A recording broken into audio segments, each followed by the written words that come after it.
పేతురు మొదటి పత్రిక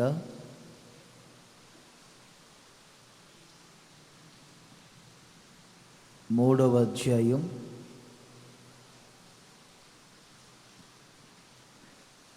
8వ వాక్యాన్ని దేవి దగ్గర పెట్టి దూరం పెట్టావు, రెండు ఈక్వల్గా పెట్టాలి.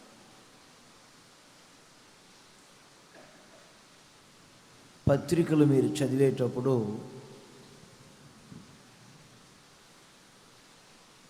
మిమ్ములను పోల్చుకొని చదవాలి. ఆ రోజుల్లో దైవజనుడైన పౌలు, పేతురు, యోహాను వీరి ద్వారా కొన్ని సంఘాలు కట్టబడి ఆ సంఘాలకు వారు ప్రసంగాలు చేశారు. కొన్నిసార్లు వారు వెళ్ళలేక పత్రికలు వ్రాసి పంపించారు. వారి ప్రసంగాలను పత్రికలుగా వ్రాసి పంపించారు. ఈ సంఘంలో, ఆ తర్వాత ఆ సంఘంలో, ఆ సంఘంలో, ఆ సంఘాలలో చదువుకుంటూ ఉండేవారు. సంఘములో ఉన్న విశ్వాసులు ఎలా ఉండాలి అనేవి చాలా కనిపిస్తాయి. ఇక్కడ మనం చూస్తే తొదకు అనే మాట ఉంది. తొదకు చివరిగా మీరు కొరింథీ పత్రిక 13వ అధ్యాయం 11వ వాక్యాన్ని కూడా చూస్తే తొదకు అనే పదాలు ఉపయోగించారు. తొదకు 2వ కొరింథీ పత్రికలో, ఈ పేతురు మొదటి పత్రికలో తొదకు మీరందరూ ఏక మనస్కులై ఒకని సుఖదుఖముల యందు ఒకరు పాలుపడి సహోదర ప్రేమ గలవారును కరుణా చిత్తులను వినయ మనస్కులనై యుండుడి. సంఘములో ప్రతి విశ్వాసి ఒకరితో ఒకరు ఏక మనస్సు కలిగి ఉండండి. ఆ వాక్యాన్ని కూడా చదవండి ఒకసారి. కొరింథీ 2వ పత్రిక 13, 11లో కూడా చూడండి. తొదకు అంటే ఎన్నో విషయాలు చెప్పారు. చివరిగా ఒకసారి చెప్తున్నాను ఒక విషయాన్ని. తొదకు సహోదరులారా, సంతోషించుడి, సంపూర్ణులై ఉండుడి, ఆదరణ కలిగి ఉండుడి. అక్కడ కూడా చెప్పారు ఏక మనస్సు గలవారై యుండుడి. ఏక మనస్సు, ఏక తాత్పర్యం, ఏక భావం చెప్పుకోవటం చాలా తేలిక. నోటితో పలకటం కూడా చాలా తేలిక. పాటించటం చాలా కష్టం. ఒక ఇంటిలోనే భార్య, భర్త, పిల్లల మధ్యలో ఏక మనస్సు ఉండటం లేదు.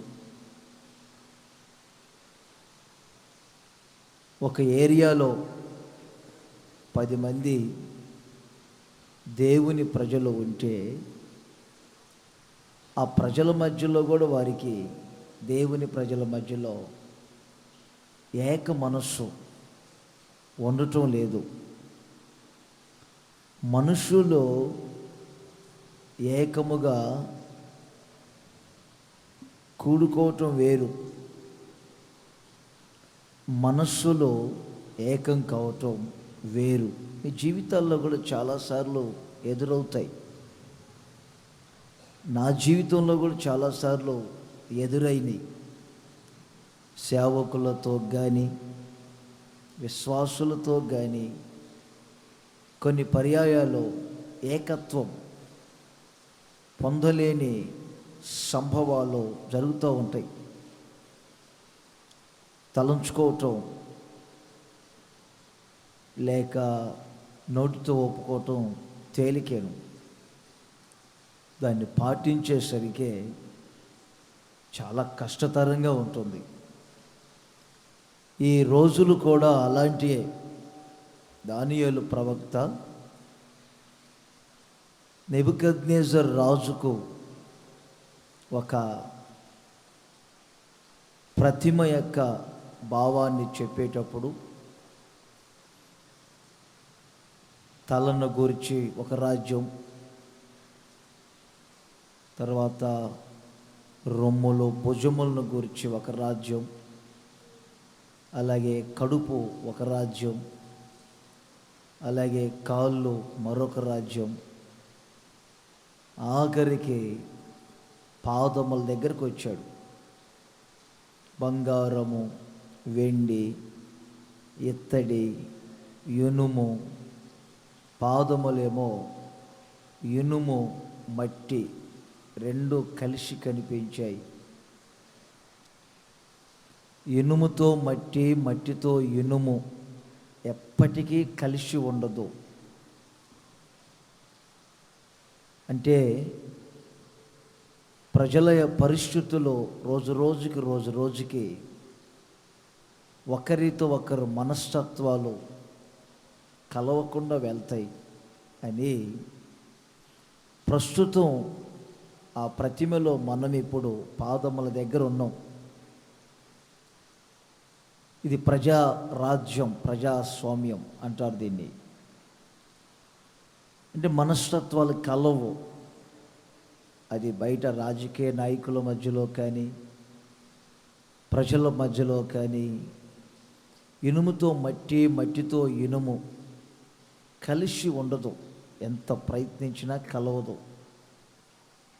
కానీ యేసు రక్తంతో కడగబడిన వారికి ఏక మనసు ఉండాలి అని దైవజనుడు చెప్తారు. ఒకసారి మీరు ఆలోచించండి. ఈ ఏక మనసు అనేది ప్రజలు ఎంతమంది అయినా ఉన్నాయండి, మనస్సు ఒక్కటే ఉండాలి.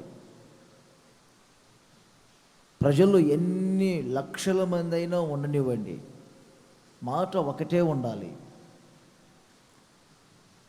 ప్రజలు కోట్ల కొలది ఉన్న భావాలు, మనస్సులో ఉద్దేశించే సంగతులన్నీ ఒకటిగానే ఉండాలి. అది ఎలా సాధ్యపరచబడుతుంది అనేది కూడా మనం ఆలోచించాలి. కొన్ని పర్యాయాలు 10 రోజులు కలిసిమెలిసి ఉంటారు విశ్వాసులు, 11వ రోజు కలిసి ఉండలేకపోతున్నారు.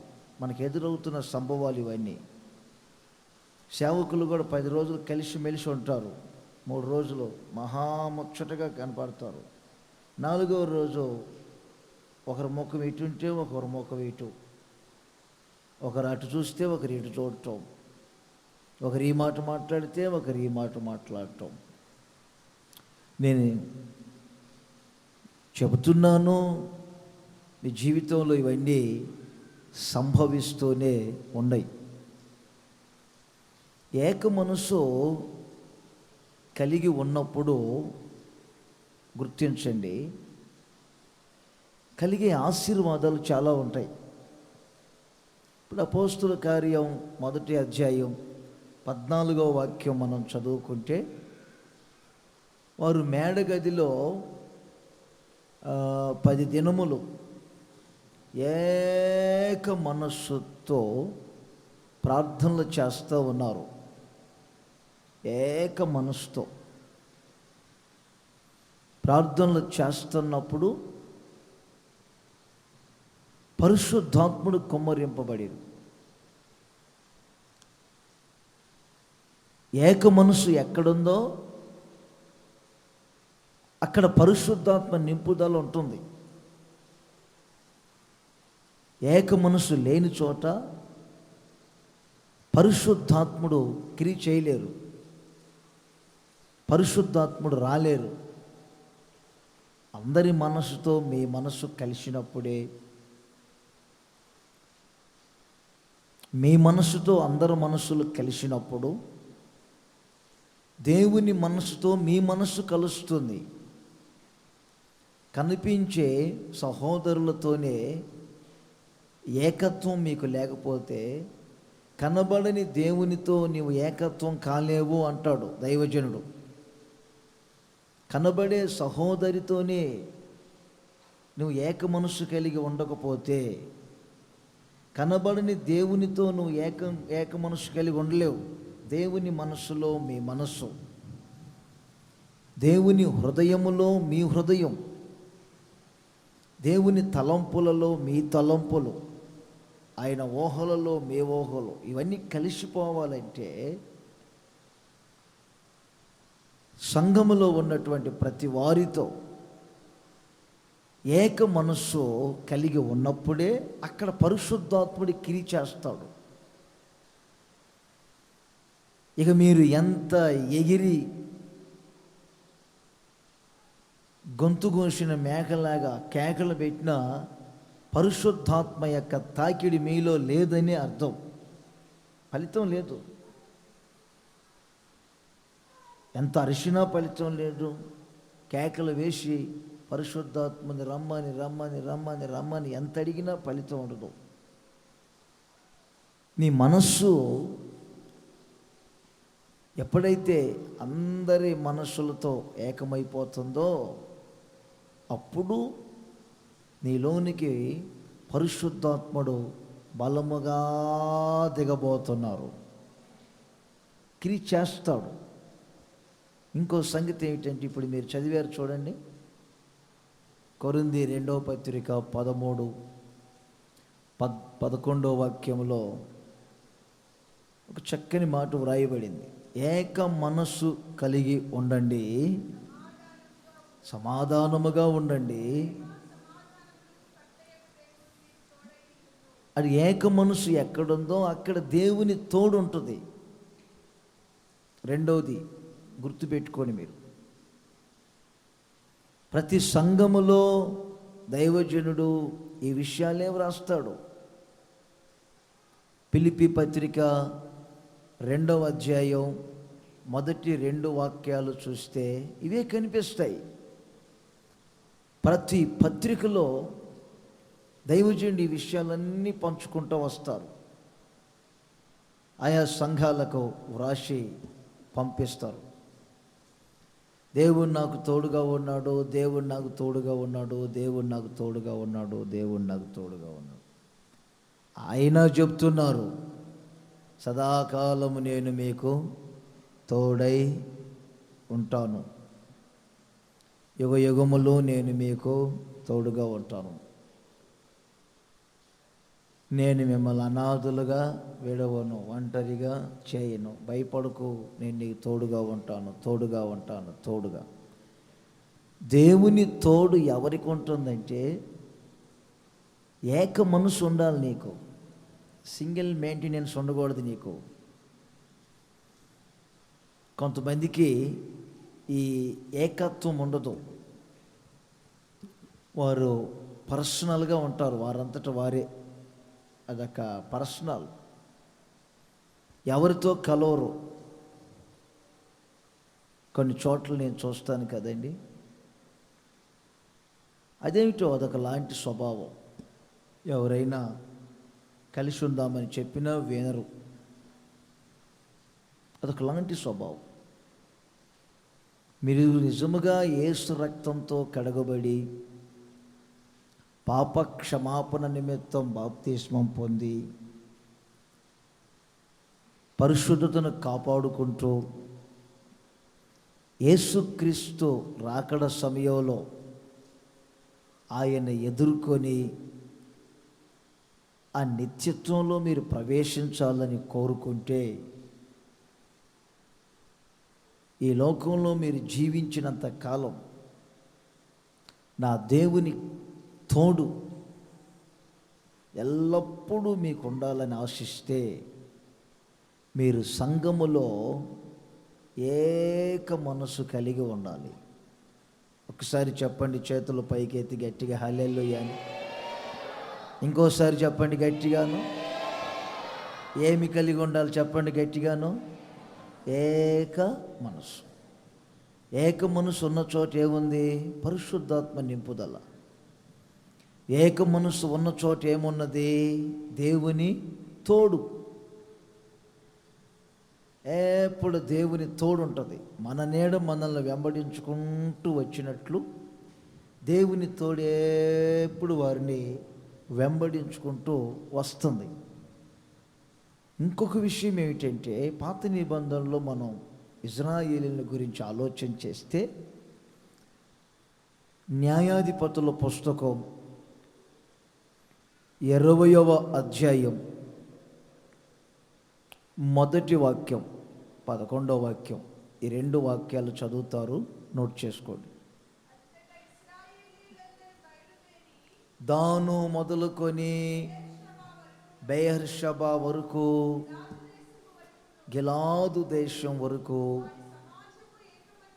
వారి సమాజమంతా ఎలా ఉంది? ఏక మనస్సు కలిగి మిస్పా అనే దేవుని సన్నిధిలో కూడి ఉండిరి. చూడండి, ఒక ప్రాంతం మీదకి యుద్ధానికి వెళ్ళాల్సి వచ్చింది. యుద్ధమునకు వెళ్ళే ముందు అందరు మిస్పాలో సమాజంగా కూడుకున్నారు. మనుషులు కలవటం కాదు, వారి మనస్సులు కలిశాయి.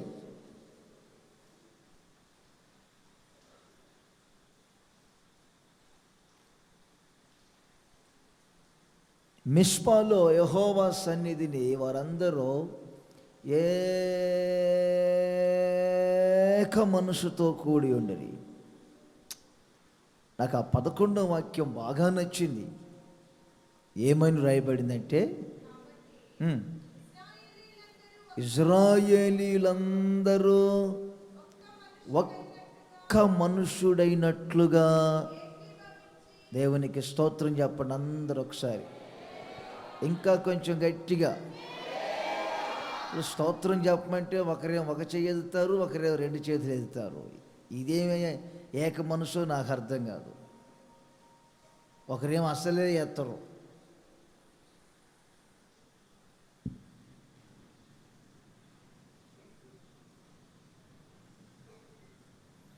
చెప్పండి ఒకసారి గట్టిగాను. ఒక్క మనుషుడైనట్లుగా చెప్పండి. చూడటానికేమో చాలామంది ఉన్నారు, కానీ ఎంతమంది కనిపిస్తున్నారు వారిలో? ఒక్క మనుషుడు. నేను ప్రార్థన చేస్తున్నప్పుడు మన సంస్థను కూడా దేవుడు ఒక్క మనుషుడైనట్లుగానే నడిపించాలి ఇక మీదట. ఇంకా చెప్పండి గట్టిగా. మన సంస్థ మొత్తానికి ఏక మనసు ఉండాలి. ఆమేన్ అనండి గట్టిగా. మన సేవకులందరికీ ఏక భావం, ఒకే మాట ఉండాలి. ఆమేన్ అనండి. మీరు సేవకులలో పుట్టే ఉద్దేశాలన్నీ ఏక తాత్పర్యం అంటారు. మనసులో పుట్టే ఉద్దేశాలు ఉంటాయి. ఒక సేవకుడు ఈ సేవకుని అక్కడికి ట్రాన్స్ఫర్ చేద్దామంటే, ఇంకొక సేవకుడు కాదు ఇక్కడికి ట్రాన్స్ఫర్ చేద్దాం అనేది కాదనమాట.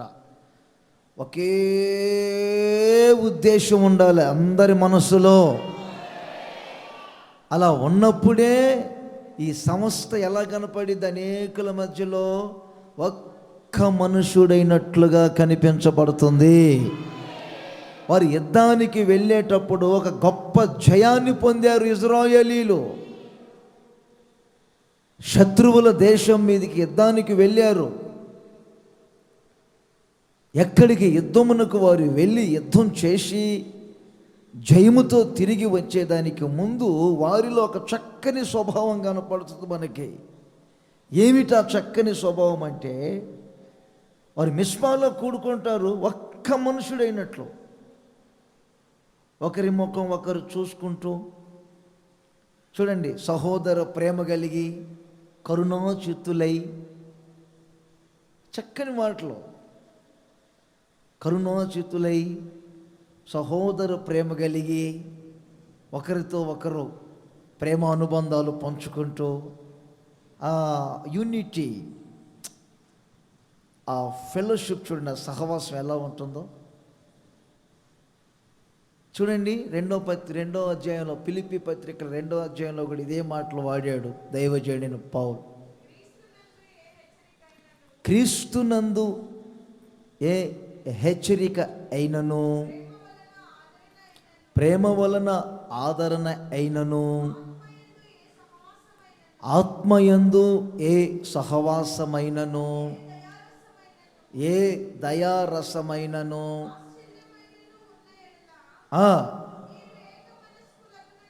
చూడండి ఏమన్నారు, మీరు ఏక మనస్కులగునట్లుగా ఏక ప్రేమ కలిగి ఏక భావము వరగా ఉండి ఒక్కదాని యందే అందరూ మనసు వహించి, గాలి వస్తుంది, గాలి ఎక్కువ వస్తుంది, ఫ్యాన్లు ఆఫ్ చేయండి అని ఒకరంటే, గాలి చాలలేదు ఫ్యాన్ లేయండి అని ఇంకొకరు అనటం. వింటున్నారా? ఇజ్రాయెల్ దేశాన్ని తీసుకొని వెళ్తే కొంతమంది స్త్రీలని, లైట్ ఉంటేనేమో ఒక ఆమెకి నిద్ర పట్టదంట, లైట్ లేకపోతేనేమో ఇంకొక ఆమెకి నిద్ర పట్టదంట. ఆ ఇద్దరు ఒక గదిలో ఉన్నారు. ఆపు చేయి అనే ఒక మనిషి, ఆపు చేస్తే నిద్ర పట్టదనే ఒక మనిషి. చూసారండి, ఇజ్రాయెల్ దేశంలో యేసన్న గారు చెప్పటం నవ్వటం. ఆపమంటేనేమో నాకు నిద్ర పట్టదు అంటే, ఆపితేనేమో ఏమికి నిద్ర పట్టదు. ఎలా ఇప్పుడు? సరే అని చెప్పి ఆపకుండా కాసేపు ఉండి, ఈ లైట్ ఉంటే నిద్ర పట్టదు చూడు, ఆ మనిషి ఏం చేసింది, కప్పుకుని దుప్పటి తీసి దాని మీద వేసిందంట. ఇంకా సేపటికి ఏమైంది, ఆ లైట్ వేడికి ఆ బెడ్షీట్ మొత్తం కాలిపోయి ఆ హోటల్లో రూమ్ మొత్తం తగలబడిపోయింది. అసలు ఆ పిల్లని పట్టుకో,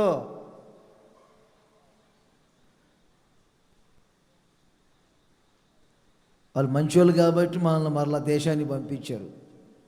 ఇది కొంతమందిలో ఒక్కదాని యందే మనసు ఉంచటం, ఒకే ప్రేమ కలిగి ఉండటం, ఏక శరీరం, ఏక భావం, ఏక తాత్పర్యం, ఏక ఆత్మ, ఏక మనస్సు.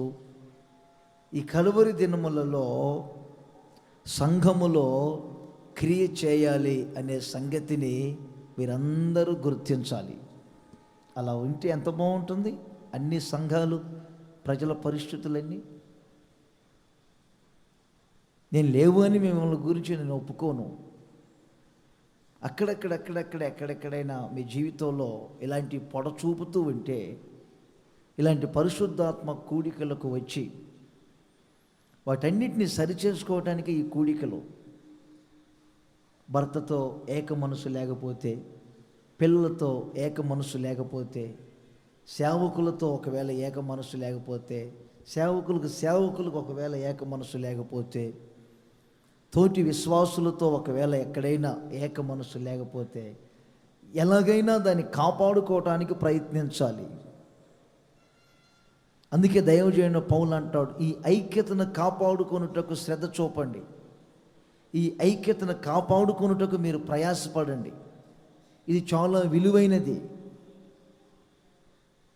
ప్రపంచంలో విలువైన ఈ యూనిటీని కాపాడుకోండి అని చాలా పర్యాయాలు చెప్తున్నారు. ఈరోజు నేను చదువుతున్నప్పుడు, ఈ సందేశం మీద నేను చదువుతూ ఉన్నప్పుడు, ఈ ఏక మనస్సును పాడు చేసే కార్యాలు ఏమై ఉంటాయి? ఈ ఏక మనస్సు లేకుండా ప్రజల మధ్యలో కానీ ఆ దురాత్మ చివరికి సేవకుల మధ్యలో, విశ్వాసుల మధ్యలో ఎలా క్రియ చేస్తుంది అని నేను చదువుతూ ఉంటే నాకు 2-3 మాటలు కనబడినాయి. కొద్దిగా చెప్తాను. యెహెజ్కేలు పుస్తకం 11వ అధ్యాయం 19వ వాక్యంలో వ్రాయబడిన చూడండి. మీ శరీరములో ఉన్న రాతి గుండెను తీసివేసి వారికి మాంసపు గుండెను ఇచ్చి వారికి నేనేం కలగజేస్తాను? ఏక మనస్సును కలగచేసి వారి యందు నేను నూతన ఆత్మను పుట్టించబోతున్నాను. మరలా చెప్పండి, హల్లెలూయా. ఇంకోసారి చెప్పండి గట్టిగా, హల్లెలూయా అనండి గట్టిగా. వారి శరీరములో ఉన్నది మాంసపు గుండె లేక రాతి గుండె. మాంసపు గుండె ఉన్నది, దానికి ముందు ఏ గుండె ఉన్నది అంటే రాతి హృదయం. గుండె అంటే హృదయం. రాతి గుండె ఉన్నది. దానికి ముందు మాటలు కూడా కొన్ని ఉన్నాయి చూడండి. 19వ వాక్యం, నా కట్టడలను నా విధులను గైకొని అనుసరించున్నట్లు నేను వారి శరీరములలో నుండి. మరి అంతకుముందు రాతి గుండె మీద కూడా ఉన్నాయి కట్టడలు, అంతకుముందు ఉన్నాయి విధులు. దేవుడు కొన్ని కట్టళ్ళు ఇచ్చారు, విధులు ఇచ్చారు, ఆజ్ఞలు ఇచ్చారు. మరి వారి హృదయం ఎలా ఉన్నదంటే రాతి హృదయం, బండబారిపోయిన హృదయం. దాన్ని మరొక తర్జుమాలో నేను చదివాను. రాతి హృదయం అంటే ఏమిటని. బండబారిపోయిందంట ఆ హృదయం. బండబారిపోయింది, మొద్దయిపోయింది, చురుకైపోయింది, చురుకుదనం లేని స్థితి. నీ హృదయం ముందు రాతిగా బండబారిపోయి ఉన్నదనుకోండి, దేవుని ఆజ్ఞలో మీరు అనుసరించలేరు. ఆ ఆజ్ఞలు మీ జీవితంలో క్రియ చేయనప్పుడు మీరు ఏక మనస్కులై ఉండలేరు. అదొక ప్రబలమైన నష్టానికి దారితీస్తుంది. చెప్పబడుతున్నాయి వాక్యాలు, అంతకుముందు చెప్పబడుతున్నాయి. ఏం బైబిల్ బ్రదర్, నీ ఆటో లీటర్ పెట్రోల్ పోస్తే ఎన్ని కిలోమీటర్లు వస్తుంది అన్నాను. ఆటో వాడు అంటాడు 15 కిలోమీటర్లు అన్నాడు. అక్కడ ఇంకొక ఆటో ఉంది, నీ బండి తమ్ముడు అన్న, నాది 30 కిలోమీటర్లు వస్తుంది అన్నాడు. పెట్రోల్లో తేడానా? నీ బండిలో లీటర్ పోస్తే 15 రావటం ఏంటి? అదే పెట్రోల్ ఈ బండిలో పోస్తే 30 రావటం ఏంటి? పెట్రోల్లో తేడా కాదు, నా ఆటో ఇంజినే చెడిపోయింది అన్నయ్య, ఇంజిన్ బోరుకు వచ్చిందని చెప్పాడు. ఇంజిన్ బోరుకు వస్తే ఎవరేం చేస్తారు? దేవుడు ఆజ్ఞలు ఇవ్వటం తప్పు కాదు. హృదయం రాతి హృదయంగా మారిపోతుంది, చురుకుదనం లేని స్థితి వస్తుంది. కొందరు ఆరంభపు జీవితం చాలా చురుగ్గా ఉంటారు, ప్రతిదానికి భయపడతారు. కొంచెం మందిరానికి ఆలస్యం అయితేనే భయం, మందిరంలో అజాగ్రత్తగా ఉంటేనే భయం, ప్రార్థన చేసుకోకపోతే భయం,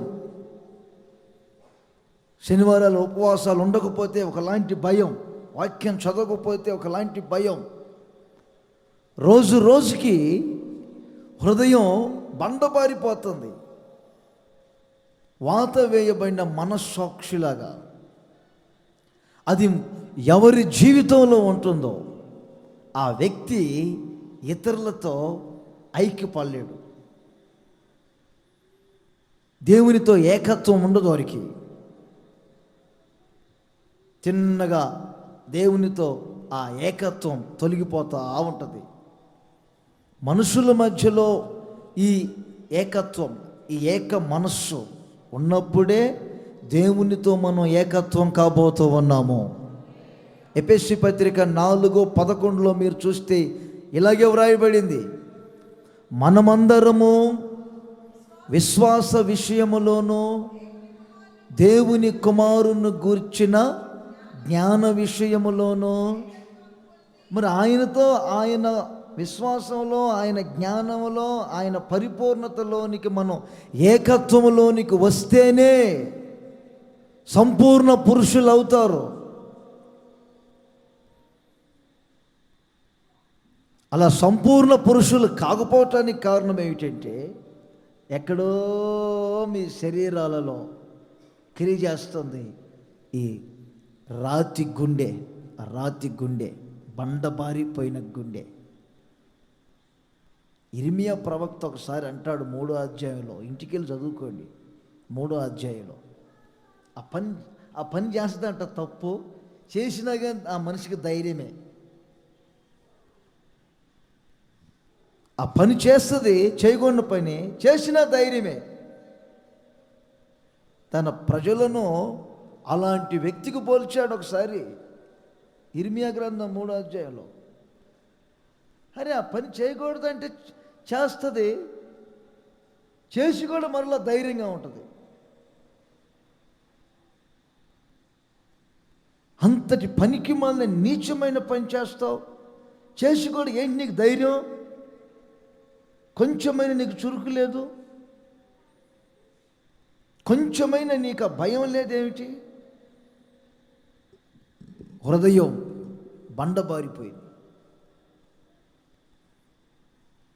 షార్ప్నెస్ పోయింది, షార్ప్ లెస్ వచ్చింది. ఇప్పుడు ఆ మెలకు అనుభవాలు పోయినాయి.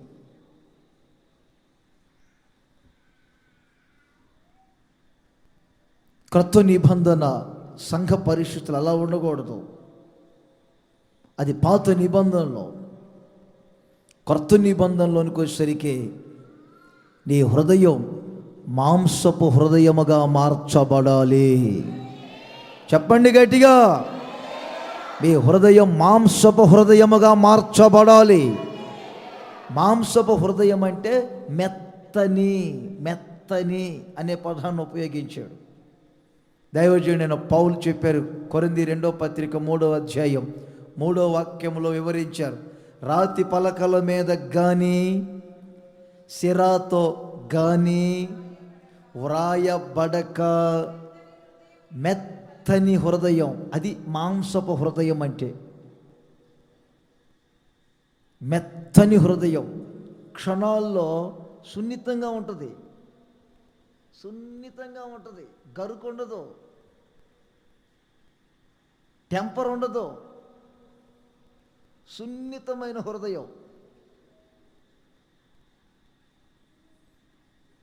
టఫ్గా ఉండదు, రఫ్గా ఉండదు, క్రాక్గా ఉండదు, మెంటల్గా ఉండదు. అదొక సున్నితం, క్షణాల్లో లోబడిద్ది, క్షణాల్లో మాదిరి చూపిస్తుంది ఆ హృదయం. దేవుని ఆజ్ఞలు ఏదైనా చెప్పకముందే సరెండర్ అయిపోయింది, బెండ్ అయిపోయింది. రాయి బెండ్ అవ్వదు, లాగే ఉంటుంది నిలబడి.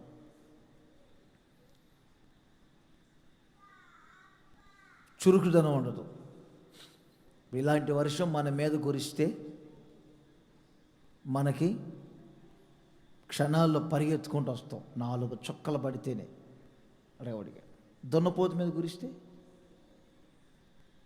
నెమరు వేయటం ఏమైనా ఆగిద్దా? తోకోపటం ఏమైనా ఆగిద్దా? కదిలిద్దా ఏమైనా? అది బండబారిపోయిన స్థితి అంటే. కానీ మన అనుభవాలు అలా ఉండకూడదు. మన హృదయం మెత్తని హృదయంగా మార్చబడాలి. అప్పుడే మీరు ఏక మనస్సుకులై ఉండగలుగుతారు. ఒకరి ఎడల ఒకరు మెత్తని హృదయము గలవారై ఆ మెత్తని హృదయం మీద దేవుని ఆజ్ఞలను వ్రాయించుకొని వాటిని అనుసరించినప్పుడే నీ మనస్సు ఇతరుల మనస్సుతో ఏకమవుతుంది. ఆ ఏకమైనప్పుడే నీలో ఒక నూతన ఆత్మ క్రియ చేస్తుంది.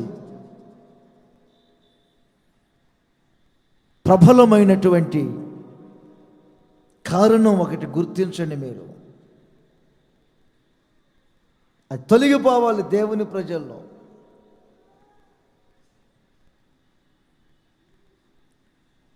చిన్న అబద్ధం నోట వచ్చిందంటే, ఒకవేళ పరిస్థితుల ప్రభావాన్ని బట్టి మీ జీవితంలో ఒక చిన్న అబద్ధమే వస్తే దాని నిమిత్తం పశ్చాత్తాపడి విడుదల పొందేంత వరకు భోజనం కూడా చేయకుండా ఉపవాసాలు ఉండి కళ్ళ నిండా కన్నీళ్ళు పెట్టి ప్రార్థన చేసుకోవాలి.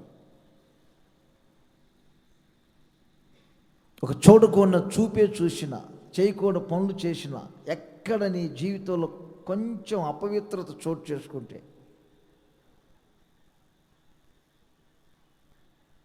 అప్పుడే నీ హృదయం ఇతరులు నీ మనస్సు ఇతరుల మనసుతో ఏకమవుతుంది. దేవునితో నువ్వు ఏకత్వం పొందగలుగుతావు. ఆయన పరిపూర్ణతకు సమాన పరిపూర్ణత గల వారిగా వారు మారుతారు. ఇంకా మీ శరీరములలో ఆ రాతి అమ్మో, కొందరిని నోట్లో వ్రేలు పెట్టినా కొరకనట్టు ఉంటారు. అక్కడక్కడ వెళ్తున్నా కదా, నేను ఆ ప్రాంతాలకు తిరుగుతానుగా, ఈ పిల్లి కూడా పాలు తాగిద్దా అన్నట్టుగా ఉంటారు కొంతమంది. ఏమి సున్నితంగా కనపడతారు పైకి, లోపల చూస్తే అదేంటో ఆ రాతి హృదయం. అది మన జీవితంలో ఉన్నంతకాలం ఎంత మాత్రం కూడా ఏక మనసును కాపాడుకోలేరు. అది నేనైనా మీరైనా. కొరింథీ పత్రికలో మొదటి పత్రిక 1వ అధ్యాయం 10వ వాక్యములో ఇంకొక సంగతిని కూడా దైవజనుడు తెలియచేశాడు. అది కూడా మీరు నోట్ చేసుకోండి. అక్కడేమని వివరించాడంటే, ఇప్పుడు నేను చెప్పిన 3 మాటలు ఉంటాయి చూడండి. ఏక భావము, ఏక మనస్సు, ఏక తాత్పర్యము. ఈ ఏక మనస్సును, ఏక భావమును, ఏక తాత్పర్యమును పాడు చేసేది ఒకటి ఉంది. అదేమిటంటే కక్షలు. ఇందాక చెప్పాను, ఒకటి ఏక మనస్సును పాడు చేసేది రాతి గుండె. ఏక మనస్సును పాడు చేసేది ఒకటి ఉంది, కక్షలు. కక్షలకు మరొక అర్థం ఏమిటంటే భేదాలు, పగలు. ఈ భేదాలు ఎప్పుడైతే ఏర్పడతాయో పగలు, కక్షలు ఇవన్నీ ప్రారంభమవుతాయి.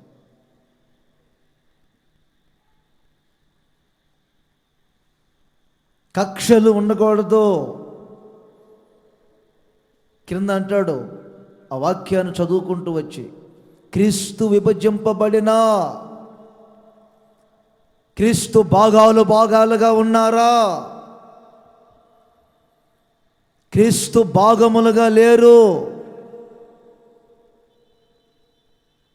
క్రీస్తు 3 భాగాలు అయితే సంఘంలో కూడా 3 భాగాలు ఉండొచ్చు, సంస్థలో 3 భాగాలు ఉండొచ్చు, దేవుడు నియమించాడు ఒక సేవకుడిని, ఒక బ్రాంచీలో పెట్టాము కర్నూలులో.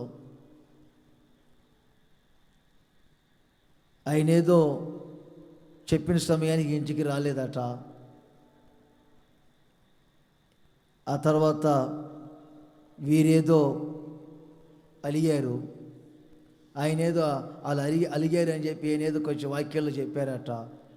ఇక 3 నెలల్లో బల్లారాధన తీసుకోకుండా, ప్రార్థన చేయించుకోకుండా వెళ్ళిపోతున్నారు ఇంటికి. మరలా నాకు ఫోన్ చేశారు, కర్నూలుకి వస్తాం, బల్లారాధన తీసుకుంటాం అని. ఏం జరిగిందన్న, ఆ సేవకునితో మేము మాట్లాడట్లేదు, 3 నెలలు అయింది, బల్లారాధన తీసుకోవట్లేదు, ప్రార్థన కూడా చేయించుకోవట్లేదు, వెళ్ళిపోతున్నాం. ఆ సంఘానికి దేవుడు నియమించిన సేవకుడు కదా అతడు. దేవుడు పిలుపు లేకుండా, దర్శనం లేకుండా, ఏర్పాటు లేకుండా సంఘంలో ఉన్నారా? అలా ఉంటే దేవుడు ఊరుకుంటాడా? దేవుని చిత్తంలో లేని సేవకుడి ద్వారా సంఘాన్ని ఎలా పోషిస్తాడు దేవుడు? అవన్నీ పెట్టుకోబాకండి. ఇప్పుడు మీరు నా దగ్గరకు వస్తే మీరు నాకు సంబంధించిన వాళ్ళు అవుతారు.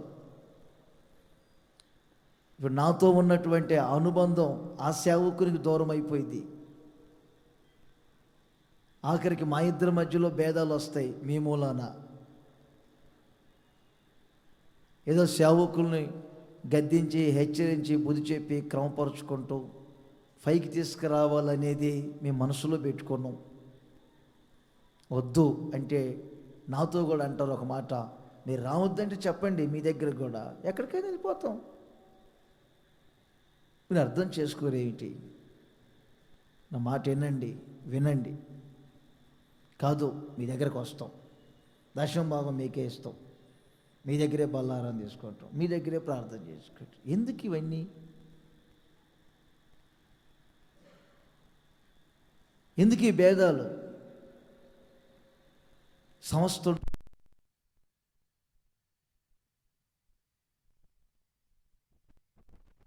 ఆ సేవకుని దగ్గరికి వెళ్ళి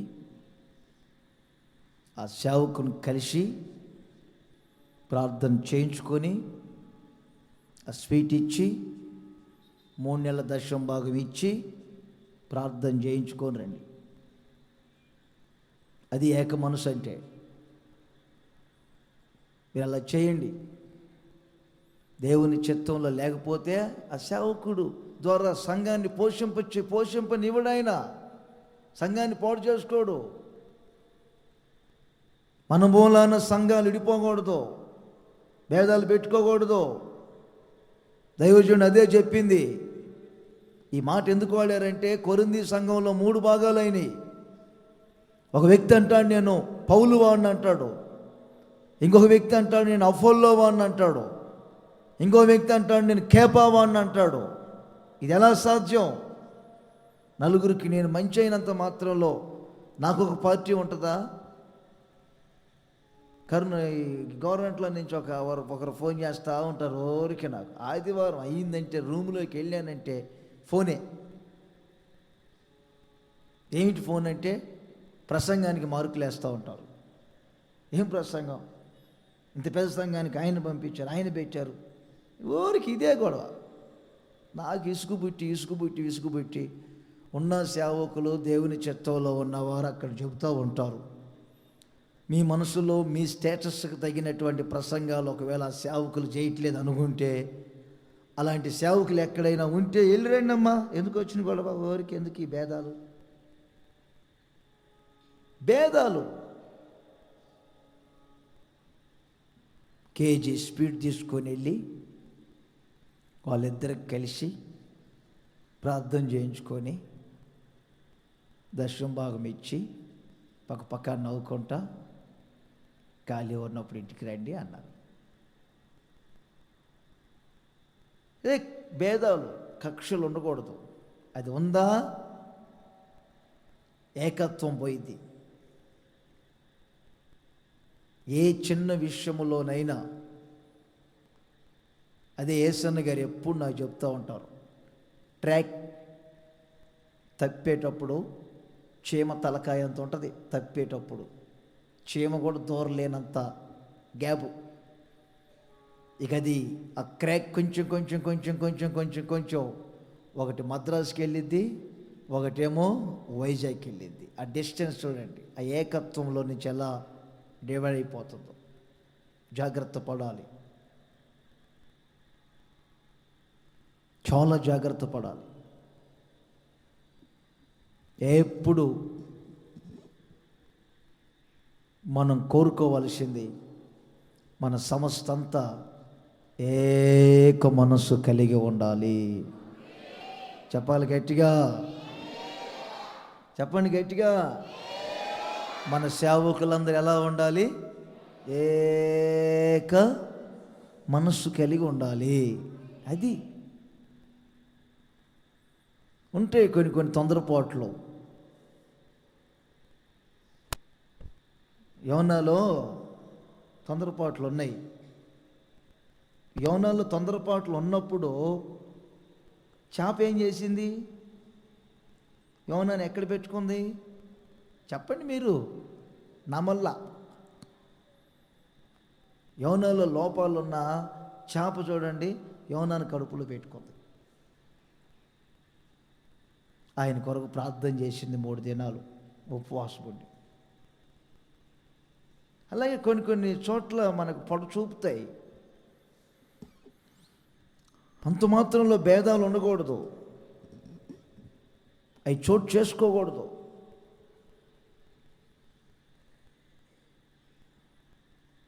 బైబిల్లో మీరు గమనించండి,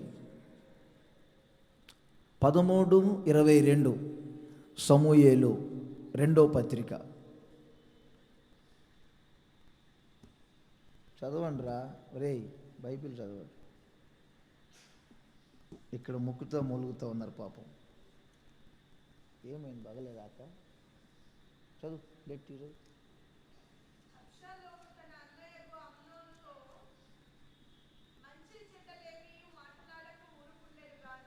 అబ్బో, ఏమి ఎరగనట్టుగా ఉన్నాడు కానీ బడో ఏదో పాడు పని జరిగింది. ఎదురుగా ఏం మాట్లాడాలా, ఎందుకురా ఈ పని చేసావు అని అడగల. తన అన్నే, అర్థమైందా మీకు? తన అన్నే. ఒక తండ్రికి పుట్టిన వాళ్ళు వీళ్ళంతా. ఒక అమ్మాయిని పాడు చేశాడు. ఆ విషయంలో అన్న దగ్గరికి వెళ్ళామన్నాడు. ఏది మంచి కానీ చెడ్డ కానీ ఏది ముఖాముఖిగా మాట్లాడకుండా ఊరుకున్నాడు. కానీ ఏముంచాడట? అతని మీద పగుంచుకున్నాడు. చూడండి, ఊరుకున్నాడు. మరలా ఏం మౌనంగా, ఎవరి జోలికి నేను వెళ్ళను, ఎవరి జోలికి వెళ్ళను నాకేం అన్నట్టుగా ఉన్నాడు. కానీ పగ ఉంది లోపల. అదే భేదం, కక్ష.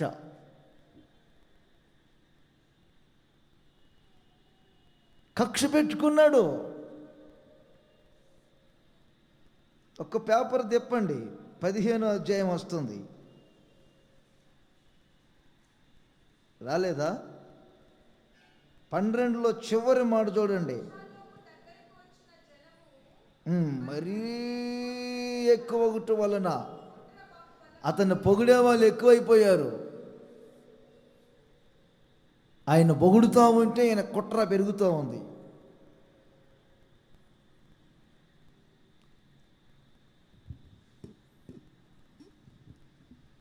ఆ కుట్ర, కక్ష, భేదాలు తండ్రితో ఇతన్ని ఏకత్వం చేయలేకపోయాయి. రేయ్ అబ్షాలోం, నీ మీద నేను చాలా ప్రేమ పెట్టుకున్నాను రా. నిన్ను ప్రేమించినట్లు ఎవరిని నేను ప్రేమించలేదు. నీకు తెలియదా? నిన్ను ఎంత ప్రేమించానో నీకు తెలుసు కదా. ఫ్రమ్ ద బిగినింగ్ నుండి ఇప్పటి వరకు ఒక్కసారి ఆలోచించి, నేను చూసిన ఆ చూపు, నీ మీద నేను పెట్టుకున్న మనస్సు, నిన్ను గురించి నేను ఎన్ని ఆలోచనలు ఆలోచిస్తున్నాను. ఫర్దర్లో ఫ్యూచర్లో నీవు ఎలా పైకి రావాలనేది ఎన్ని ఆలోచన చేశాను నీ గురించి. ఎందుకురా ఈ చిన్నదానికి కుట్రాలు, కక్షలు, యాప్సాలు? నా మాటిండ్రా. పట్టణంలోనే ఉంటున్నావు, 2 నిండు సంవత్సరాలు ఉన్నావు, నాతో నువ్వు ఏకం కాలేకపోతున్నావు, ముఖాన్ని చూపించలేకపోతున్నావు. అది నీకు మంచిది కాదురా. నా ప్రాణంలో ప్రాణం మంచివాడు నువ్వు. నా మాటిండ్రా. ఎంత బ్రతిమిలాడి యోవాబును పంపించి కబురు చేసినా వినలేదు. ఆ పగ, ఆ కక్ష ఆ వ్యక్తిని తిన్నగా తీసుకొని వెళ్ళింది. భూమికి ఆకాశానికి మధ్యలో వేలాడే స్థితికి తీసుకెళ్ళింది. బాణంతో కొట్టబడి చంపబడే స్థితికి తీసుకెళ్ళి. ఏ విశ్వాసి గురించి అయినా కానీ, ఏ సేవకుడి గురించి అయినా కానీ, మీరు కడుపులో కూడా, ఆలోచనలో కూడా, తలంపుల్లో కూడా భేదాలు, కక్షలు పెట్టుకుంటే అది మనకు ఆశీర్వాదం కాదు. మౌనముగా కడుపులో పెట్టుకొని తిమింగలం వలె ఉపవాసాలుండి ప్రార్థన చేయండి. దేవునికి స్తోత్రం కలుగునుగాక. చెప్పాలి అందరు గట్టిగా చెప్పండి, మరొకసారి గట్టిగా. మీరు వచ్చిన తర్వాత ఈ పరిచర్య బాగుంది అనే మాట కూడా నాకు నచ్చదు. మీరు వచ్చిన తర్వాత అది నన్ను గురించి కానీ ఇంకొకరిని గురించి కానీ అంటే నాకు నచ్చదు. పైకి నేనేమనలేక అవునా సరే ప్రైజ్ లార్డ్ అంట.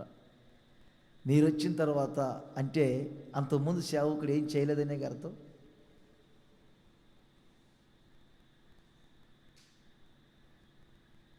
ఎవరు వంతులో వాళ్ళు వెళ్తుంటారు.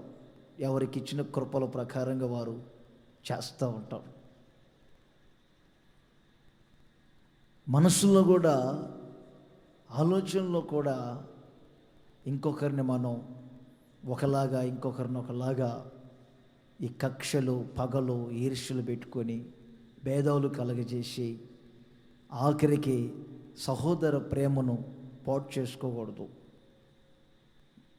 ఎందుకో ఈ మధ్య ఎక్కువగా నేను సమస్త కొరకు ప్రార్థనలు చేస్తూ ఉంటే ప్రభు నాకు అనేకమైన విషయాలు చేయటం, అవన్నీ మనసులో పెట్టుకొని ప్రార్థనలో గడుపుతూ ఉన్నాను. మన సంస్థని, సేవకుల్ని దేవుడు ఏక మనసుతో తీసుకొని వెళ్ళబోతున్నాడు. మరలా చెప్పండి గట్టిగా. ఏక తాత్పర్యముతోనే ఈ సంస్థ నడిపించబడబోతుంది. ఏక మాట ప్రకారంగానే కొనసాగబోతుంది. ఈ సంస్థలో ఎంతమంది సేవకులు ఉన్నా ఒక్కదాని యందే మనస్సు ఉండబోతుంది. మీరు కలవరపడి కొరంది సంఘాల్లో ఉన్నట్లుగా మీరు ఎవరు మారకూడదు.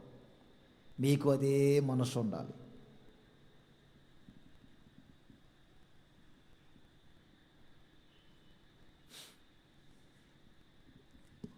ఆమేన్. ఒకటేం చెప్పాను, రాతి గుండె పోవాల, సున్నితమైన హృదయం కావాలి. రెండవది ఏం చెప్పాను చెప్పండి, ఈ కక్షలు అనే ఈ భేదాలు ఏం కావాలి, పోవాలా, ఉండకూడదు. అవి ఉన్నాయా వారికి ఏక మనస్సు పోయినట్టే, ఉండదు కది. నాకు ఎవరైనా ఫోన్ చేస్తారు, మన సంఘస్థులు విజయవాడలో కానీ కర్నూలులో కానీ, అన్నయ్య పాప బర్త్డే ప్రార్థన చేయి అంటాను. పాప బర్త్డే అయితే పాస్టర్ గారి దగ్గరికి వెళ్ళలేదా అంటా ముందు అది అంట. అక్కడ పాస్టర్ గారి దగ్గరికి వెళ్ళి కేక్ తీసుకెళ్ళి కట్ చేయించుకొని ప్రార్థన చేయించుకోకూడదా? వెళ్తున్నాం అన్నయ్య, కేక్ తీసుకున్నాం, వెళ్తున్నాం, మీ చేత కూడా చేయించుతావని. చేసామన్నయ్య అంటేనే నేను ప్రార్థన చేస్తా. ఒక్కోసారి పాస్టర్ గారికి ఫోన్ చేయలేదా అంట. వెళ్ళలేదా అంట. వెళ్ళలేదన్నయ్య, వెళ్ళటానికి కొంచెం కుదరలేదు మాకు. మరి ఫోన్ చేయలేదా? ఫోన్కి అలవట్లేదు అన్నయ్య, స్విచ్ ఆఫ్ వచ్చింది. అవునా, సరేలే మరలా ట్రై చేయండి అని ప్రార్థన చేస్తా. నాకు ఎవరైనా బట్టలు పెడితే ముందు నేనంట, మీ పాస్టర్ గారికి పెట్టారా అక్కడ అంట. పెట్టాములే అందరికీ, మీకు కూడా పెడదామని తెచ్చాం అంట. పల్లెటూరాలు.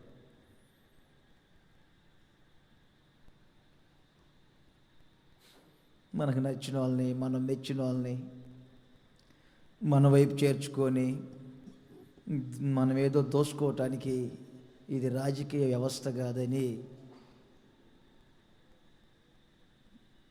బ్రతికిన 4 రోజులు సేవకుల్లో ద్వారా కానీ, సంఘాల్లో కానీ, ప్రజల మధ్యలో ఆ సాక్ష్యాన్ని మనం కాపాడుకోవాలి. నన్ను ఒక్కోసారి అన్నను చూస్తే అదే కనిపిస్తుంది. ఓ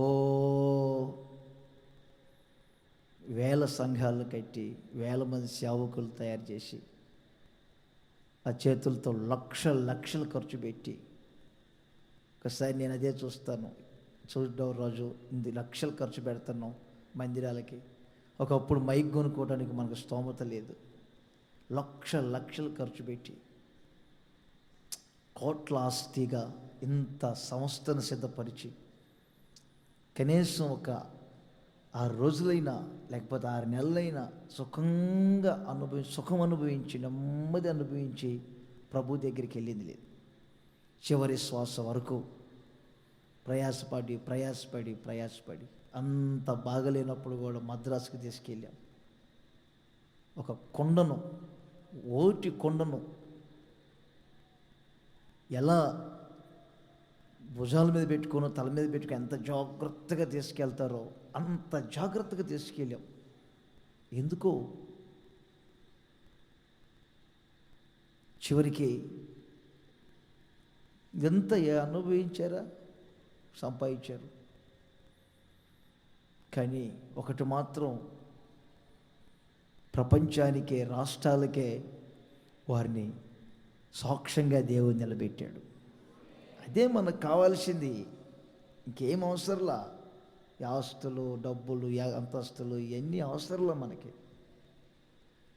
గనుక నా ప్రియమైన సహోదరులారా, సమస్త యొక్క ఏక మనసు కొరకు మీరంతా ఎప్పుడు సేవకుల యొక్క ఏక మనసు కొరకు ఇదిగో ఇలాంటి దుష్ట స్వభావాలు ఏ ఒక్కరిలో ఎక్కడ కూడా పొడచూపకుండా ఉండాలి అని మీరు ప్రార్థనలు చేయాలని ఈ మాటలు మీ ముందు పెడుతున్నాను.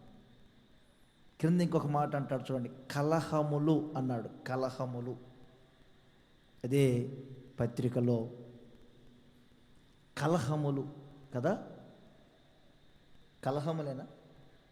మీలో కలహములు కలవని 10వ వాక్యం కూడా చూస్తే మీకు అర్థమైంది. మొదటి పత్రిక 1వ అధ్యాయం 11వ వాక్యంలో ఉంటుంది ఈ మాట. మీలో ఏమున్నాయి? కలహము. ఈ కలహము అనే మాటకి ఇంకోటి ఏమిటంటే జగడాలని పెట్టుకోండి. జగడాలు, ఊరికి కొంతమంది జగడాలు రేపుకుంటూ ఉంటారు. అదొక దురద. Praise the lord. చెప్పండి గట్టిగా. పుండు ఉంటుంది చూడండి, పుండు. అది మానతా ఉంటుంది పుండు. పైన వచ్చి పాపం మానుడు వచ్చి చెగ్గడతా ఉంటుంది. ఈ లోపల ఆగత దొరద, చేతులు పోతూ ఉంటాయి అక్కడికి, గీకుతూ ఉంటుంది. అది గీకే కొలది, దురద పుట్టే కొలది పుణ్యమైంది రెచ్చిపోతూ ఉంటుంది. అలా విశ్వాసుల మధ్యలో జగడాలు ఉండకూడదు. ఓరే కొంతమంది గోక్కుంటానే ఉంటారు. గోక్కుంటామంటే దురద ఎక్కువైపోతుంది, పుండు పడిపోతుంది. ఆ పుండు మానదేగా. ఏమి ఎరగనట్టు కూర్చుంటే వీడు ఊరుకోడు, దొరదోడు వచ్చి వాడిని గిలుతూ ఉంటాడు. ఆవిడ పుండు ఎక్కువైపోయింది. ఈ దురదలు అది ఇంట్లోనైనా, సంఘములోనైనా, సేవకుల మధ్యలోనైనా జగడాలు ఉండకూడదు. సేవకులకు కూడా జగడాలు ఉండకూడదు. ఎప్పుడు ఊరికి జగడ. ఈ జగడం అనేది తోటి సహోదరులతో, ఇతరులతో నీకు ఏక మనసు లేకుండా చేస్తుంది. ఆ ఏక మనసు ఎప్పుడైతే నీ జీవితంలో ఉండదో అప్పుడే నీ మీద పరిశుద్ధాత్మ కుమ్మరింపు జరగదు. నీ ఆత్మీయ యుద్ధములో నీకు జయం ఉండదు. ప్రేమ సమాధానమునకు కర్త అయినటువంటి దేవుడు నీకు తోడుగా ఉండలేడు. మన ప్రభు అయిన యేసుక్రీస్తు గురించి వ్రాయబడిన మాట ఏమిటి? నోట్ చేయండి. మత్తయి సువార్త 12వ అధ్యాయం 17, 18, 19 వాక్యాల్లో వ్రాయబడింది. ఆయన శబ్దము వీధులలో ఎవరికి వినబడలేదు. ఆయన కేకలు వేయడు. ఆయన, చెప్పండి, నోరు తెరిచి ఒప్పుకోండి అందరూ, ఆయన జగడమాడడు. కలహాలు రేపుకునేవాడు కాదు ఆయన. నా ప్రభు అయిన యేసుక్రీస్తుకు అంతటి చక్కని స్వభావం ఉన్నది గనుకనే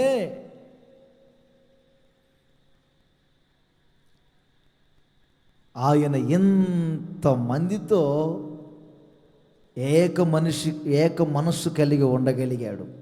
ఇంతమందిని మనల్ని ఆయన సంపాదించుకోవడానికి కారణం ఏమిటంటే ఆయన కలహాలు రేపుకోలేదు, జగడాలు పెట్టుకోలేదు.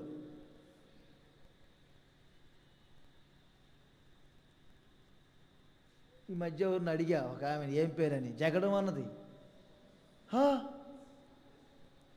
నేను నిజంగాదేమో అనుకుంటున్నా, నిజమేనట. ఆమె పేరే జగడం. జగదాంబ అన్నా నేను. జగదాంబ కాదయ్యా, జగడం. ఆమె పేరే జగడం. ఇంకొక ఆమె పేరు కలహం పెట్టుకుంది. జగడాలు ఆడకూడదు. ఓపిగ్గా కొంచెం మౌనంగా ఉంటే అన్నీ సరైపోతాయి. ఆవేశపడి వాళ్ళు కూల్ డౌన్ అవుతారు. Cool down. జగడాలు పెట్టుకోబాకండి. ఇస్సాకు కూడా చూడండి, జగడాలు పెట్టుకోలా. బావులు త్రవ్వుతూ ఉన్నాడు. ప్రజలు వస్తున్నారు, ఏ బావి మాది అన్నారు, తీసుకోండి. ఇంకో చోటుకి వెళ్ళాడు, అక్కడ బావి త్రవ్వాడు, ఈ బావి మాది అన్నారు, తీసుకోండి.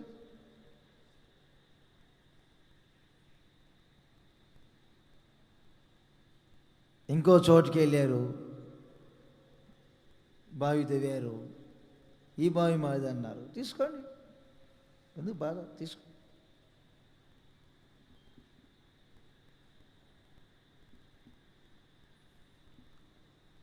చెప్పండి గట్టిగా, లేని. మీ ఇంటికి వస్తాను నేను, అక్కడ జగడం ఉందనుకో, మీ ఇంకొక ఇంటికి వస్తాను. అక్కడ జగడం ఉందనుకో, ఇంకొక ఇంటికి వస్తాను. అక్కడ జగడం ఉందనుకో, ఇంకొక ఇంటికి వస్తాను. ఎందుకు మళ్ళీ జగడాలు పెట్టుకోకూడదు. మనం ప్రశాంతంగా పొలంలోకి వెళ్ళి ధ్యానించుకుంటాడు. జగడాలు పెట్టుకోకూడదు. జగడాలు కొంతమందిని మనం చూస్తే చాలు, చూస్తే కాదు, కొంచెం వారిని ఏదైనా చెప్పండి అన్నామంటే చాలు, ఇక ప్రారంభిస్తారు. ఇక అన్ని జగడాలే. దేవుని బిడ్డలకు తగిన లక్షణాలు కావాయి. రోజు రోజుకి మనం షైన్ అయిపోవాలి ప్రభువులో. ఉంటాయి ఆత్మీయంగా ఎదిగే కొలతే అవన్నిటిని మనం ఒక్కొక్కటి కంట్రోల్ చేసుకుంటూ రావాలి. ప్రారంభంలో ఎవరైనా మాట్లాడకపోతే విశ్వాసులు, నేను కూడా నాకెందుకు అనుకునేవాడిని. ఏదైనా బాధ పెట్టుకొని మాట్లాడకపోతే నాకేంటి, నన్ను ఏమైనా పోషిస్తున్నారా, లేకపోతే నేనేమైనా వారి ద్వారా నేను సేవ చేస్తున్నానా అనుకునేవాడిని. ఇప్పుడు అలా ఉండదు. కనబడకపోయినా వెంటనే కనబడినప్పుడు పలకరించడం, రాకపోయినా ఏంటి రాలేదని అడగటం, బాగున్నారా అంటాం.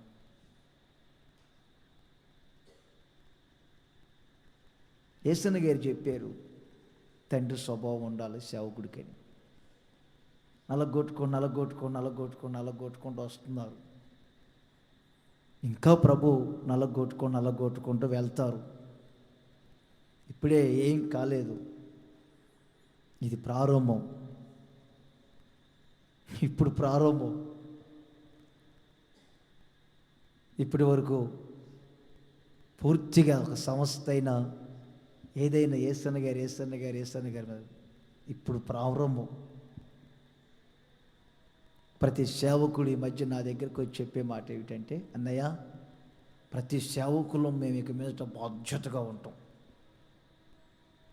అంతకుముందంటే వసన్న ఏసన్న అన్నట్టుగా ఉండేవాళ్ళం. ఇప్పుడు అలా కాదు. ప్రతి వారి మేము ఒక బాధ్యతగా ఉండి సంఘంలో మెదులుతాం. బాధ్యతగా సంఘాలను మేము పైకి తీసుకొస్తాం, కష్టపడతాం అంటూ ఉంటే నాకు చాలా సంతోషం కలుగుతుంది. అదే నడుము కట్టుకొని పిడికిళ్ళు బిగించి ప్రతి వారు చేయగలిగితే ఈ సంస్థను దేవుడు అంతకంతకు అభివృద్ధిలోనికి తీసుకొని రాబోతున్నాడు. తప్పనిసరిగా అలాంటి కార్యాలు జరుగుతాయి. మన కళ్ళతో చూస్తున్నాం. తప్పనిసరిగా రాబోయే కాలంలో మన తరాలు గతించిపోయిన మన పిల్లల తరాల్లోనైనా కానీ ఇది వేవేల సంఘాలుగా విభజించబడబోతుంది, అంటే విస్తరించబడబోతుంది. ఆ విధంగా అలా సంస్థ సంఘాలుగా అనేక సంఘాలుగా స్థాపించబడబోతుంది. చేస్తారు ఆయన. మనకి ఈ మనస్సు ఉండాలి. ఎప్పుడు 3 సంవత్సరాలు అయింది ఇంచుమించుగా నేను ఆదివారం గోరంట్లలో వాక్యం చెప్పి, ఈ భీమవరం వచ్చిన తర్వాత ఒక్క ఆదివారమే వాక్యం చెప్పాను నేను. ఇంతవరకు ఆదివారాలు వెళ్ళట్లా నేను. రేపు వెళ్తున్నాను, నైట్ బయలుదేరి రేపు వెళ్ళి వాక్యం చెప్పి మళ్ళీ రేపు రాత్రికి జాలిపూడిలో ఒక మీటింగ్ పెట్టాను. వాక్యం చెప్పి జాలిపూడికి వచ్చి జాలిపూడిలో రేపు రాత్రికి వాక్యం చెప్పి మళ్ళీ సోమవారం మంగళవారం ఇక్కడే ఉంటాను. ఆ 2 రోజులే క్లాసులు ఉంటాయి. నా క్లాసులు ముగించాను. ఇంకా కొందరు ఉన్నారు, వారు చెప్తారు. మరలా 29వ తేదీ కర్నూలుకి వెళ్తాను. 29వ తేదీ వెళ్తే 30వ తేదీ అక్కడ మీటింగ్ ఒకటి ఉంది. అది చూసుకొని మరలా 30 నైట్ బయలుదేరి 31వ తేదీ సెమినార్ ముగింపు, అది ముగించుకొని 31వ తేదీ రాత్రి 1వ తేదీకి ఇక్కడికి వస్తాను. గునిపూడిలో మంగళవారం ఒక మీటింగ్ జరిగిద్ది. సోమవారం కూడా మీటింగ్ అరేంజ్ చేస్తాను. రేపు తెలియజేస్తారు. ఈ కోడికలకు మీరు పాలు పొందండి, ఎక్కువగా ప్రార్థనలో పెట్టండి. సోమవారం మంగళవారం కూడా కలుస్తాను. సెప్టెంబర్ ఆఖరిలో కానీ అలా మందిరం ప్రారంభోత్సవం పెట్టుకుందామని ప్రార్థనలో పెడుతున్నాం సేవకులు. లేకపోతే అక్టోబర్ ఫస్ట్ వీక్, సెప్టెంబర్ ఆఖరు కానీ అక్టోబర్ కానీ పెట్టాలని కొంచెం భారీ ఎత్తున చేద్దామని ఆశ ఉంది. యేసన్న గారు కూడా చెప్పారు. చాలా వారి మనసులో ఉన్నాయి, చాలా చెప్పారు. ఆ 2 ఎకరాల్లో ఏమేం చేయాలని. అవన్నీ జరుగుతాయి. వారి మనసులో ఉన్నాయో జరుగుతాయి. చివరి క్షణాల్లో నాకు ఒక ఆశ. మందిరం ప్లాన్ వారే ఇచ్చారు, రూములు కూడా అలా కట్టమని చెప్పారు. ఇంకా దాంట్లో ఏమేం చేయాలో అవన్నీ చెప్పారు రాబోయే రోజుల్లో. అది నా ఆశ. ఇంకొక ఆశ కూడా, ప్రారంభోత్సవం వారి చేతే చేయించాలని చాలా ఆశ పెట్టుకున్నాను. కనీసం వారు ఆ స్థలాన్ని చూశారని నాకు ఆశ, సంతోషం కలిగింది. ఆ బాగలేని మీదట కూడా వారు వచ్చారు, కళ్ళతో ఒకసారి చూశారు. పరలోకంలో ఉండి ఓహో ఈ పొలంలో ఇలా కట్టబడిందా అనుకుంటూ ఉంటారు. ఇప్పుడు ఆ మందిర ప్రారంభోత్సవానికి కూడా చాలామంది మన మినిస్ట్రీస్లో ఉన్న సేవకులందరినీ తీసుకొని వచ్చి చూపించాలని ఆశగా ఉంది. సిస్టర్స్ని, పాస్టర్స్ని అందరినీ. ఇంకా పనులు చాలా ఉన్నాయి. అవన్నీ ముగించేటట్లుగా మీరు ఎక్కువగా ప్రార్థనలో పెట్టండి. ఖాళీ సమయాల్లో కూడా మీరు వెళ్ళి కొంచెం అక్కడ వర్క్ చేసే వాళ్ళు చాలా తక్కువైపోయారు. వెళ్ళి మీరు కొంచెం పనుల్లో పాలు పొందండి. 10-15 రోజులు జరుగుతాయి. ఎక్కువగా పాలు పొందండి. రేపు ఇక్కడ వాక్యం చెప్పడానికి గోరంట్లలో ఉన్న అబ్రహాం పాస్టర్ వస్తున్నారు. మీరు కూడా సకాలానికి వచ్చి సమయానికి పాలు పొందండి. అందరూ మోకరించండి. చిన్న ప్రార్థన చేసుకుందాం.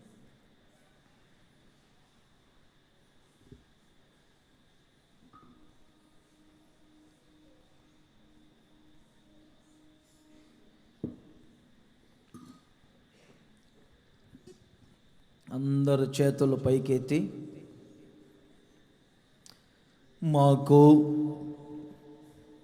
మీరు మాకిచ్చిన సంస్థకు, సేవకులకు ఏక మనస్సు దయచేయండి. ఒక తండ్రి 4 పిల్లలను పిలిచి చెప్పారు, ఒక మోపెడు కట్టెల్ని వేరువేరుగా ఉంచి విరిచి చూడండి, విరిగిపోతాయి. ఆ పొలలన్నిటినీ కలిపి విరవండి, అవి విరగవు.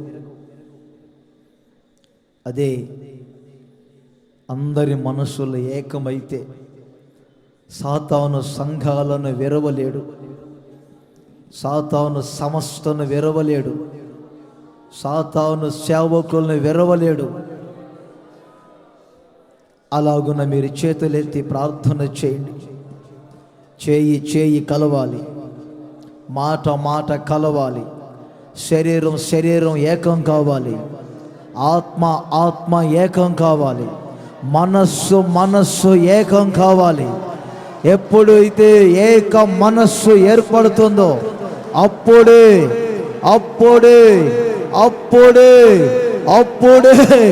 పరిశుద్ధాత్మ కుమ్మరింపు జరుగుతుంది. Thank you Lord, thank you Jesus, thank you lord. మా సంస్థకు ఐక్యతను దయచేయండి. మా సంస్థలో ఏక మనసు క్రియ చేయాలి. మా సంఘాలలో ఏక మనసు క్రియ చేయాలి. సేవకులలో ఏక మనస్సు క్రియ చేయాలి. యేసయ్యా యేసయ్యా యేసయ్యా యేసయ్యా యేసయ్యా. అడగండి. పరిశుద్ధాత్మతో నింపబడుతూ మొరపెట్టండి. ఏక మనస్సుతో కేకలు వేయండి.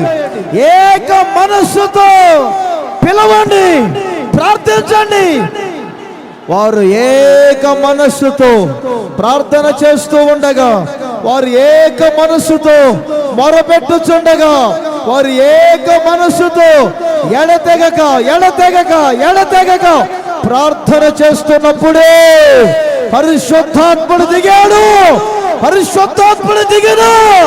ఇబాలా కర్రా బాబా బాబా బాబా బాబా రిఖా బాబా బాబా బాబా రిబా బాబా బాబా బాబా బాబా బాబా బాబా రిఖా బా రిబా షరా బాబా బాబా రిఖా బాబా బాబా బాబా బాబా బాబా రిబా బాబా బాబా రిబా బాబా బాబా బాబా రిఖా బా రిబా షరా బాబా. అందరూ పరిశుద్ధాత్మతో నింపబడండి.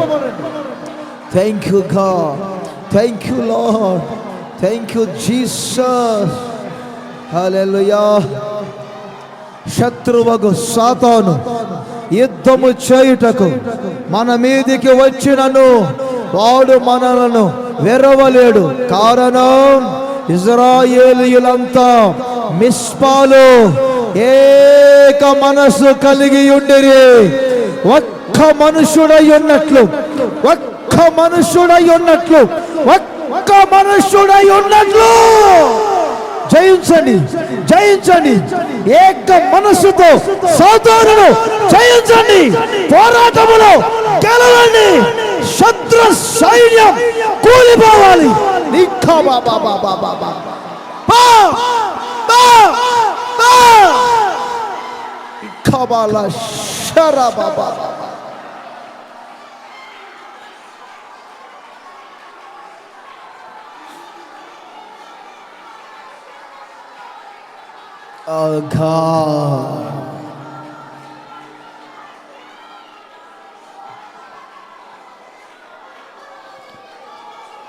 సమాధానకర్తయగు దేవుడు మీకు తోడుగా ఉండబోతున్నారు.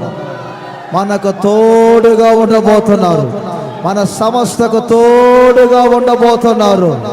సేవకులకు ప్రేమ సమాధానములకు కర్తయగు దేవుడు తోడుగా ఉండబోతున్నారు. నాలో ఉన్న రాతి హృదయాన్ని తొలగించయ్యా, నాకు సున్నితమైన మెత్తని హృదయాన్ని దయచేయిన తండ్రి.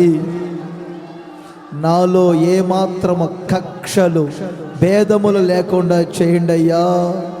నాలో జగడాలాడే స్వభావాన్ని లేకుండా చేయండి అయ్యా. యేసయ్యా, యేసయ్యా, యేసయ్యా, యేసయ్యా. దినములు గడిచే కొలది నన్ను పూర్తిగా మార్చయ్యా. నాలో ఒక నూతన ఆత్మను పుట్టించయ్యా. నాలో ఒక నూతన ఆత్మను పుట్టించు, పుట్టించు, పుట్టించు. ఇప్పుడు ఇప్పుడు నూతనముగా పుట్టించు.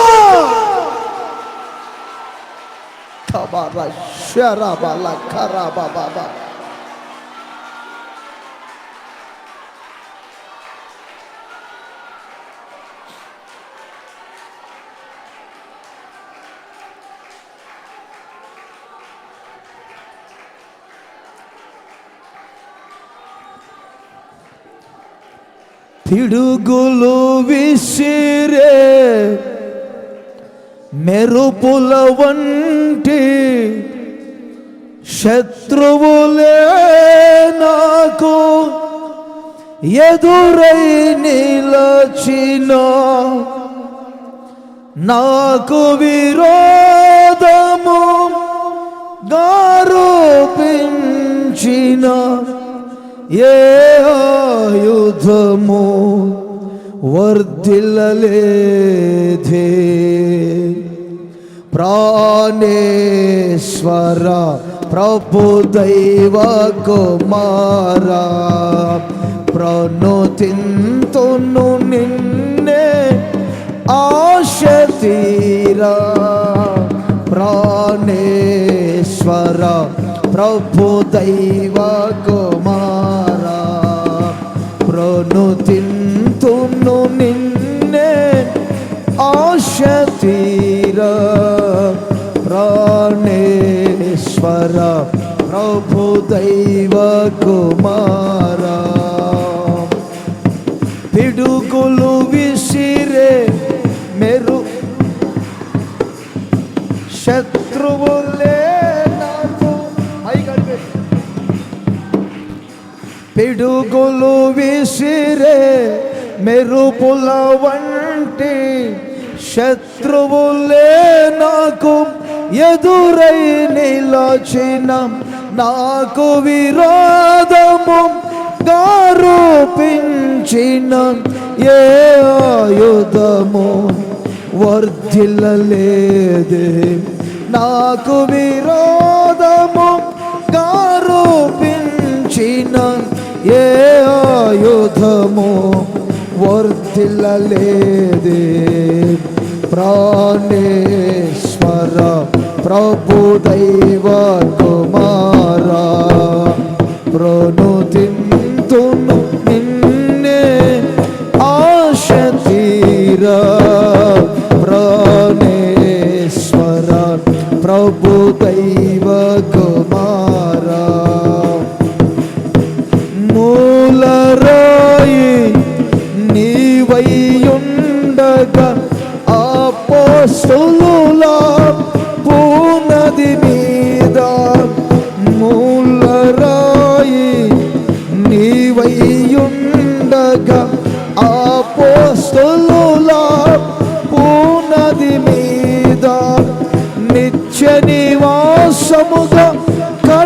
కట్టబడుటకై ఆత్మాభిషేకము అనుగ్రహించితివే. నిత్య నివాసముగా కట్టబడుటకై ఆత్మాభిషేకము ప్రాణేశ్వర ప్రభు దైవ కుమార ప్రణుతింతుము నిన్నే ఆశీరా. ప్రాణేశ్వర ప్రభు దైవ కుమార నవుటలన్నీయు నీయందేనని వాద్యము వాయించి పాడెదను.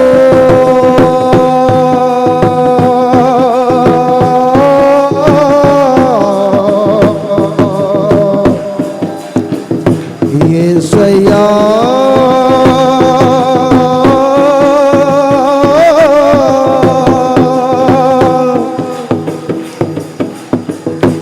యేసయ్యా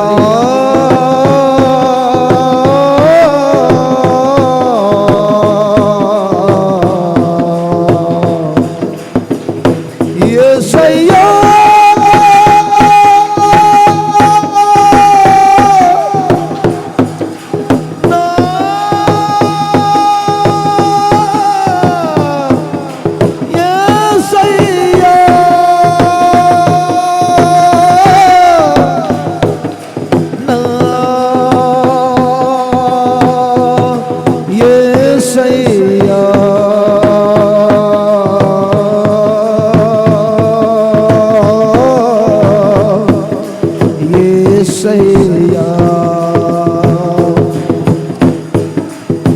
కనబడిన ఆశలు తీరవే.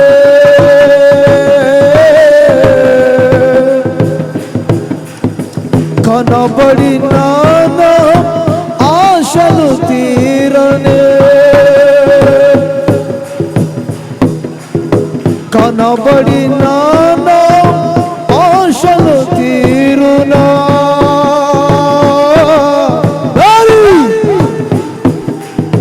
కనబడినా కనబడినా కనబడినా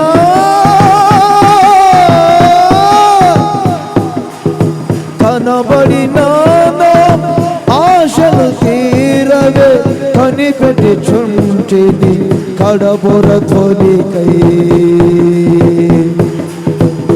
నా ఆకాంక్ష నీవేనయ్యా.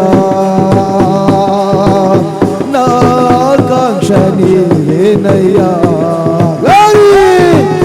నా ఆకాంక్ష నీవేనయ్యా. నా ఆకాంక్ష నీవేనయ్యా. నా ఆకాంక్ష నీవేనయ్యా. నా ఆకాంక్ష నీవేనయ్యా. నా ఆకాంక్ష నీవేనయ్యా. యేసయ్యా యేసయ్యా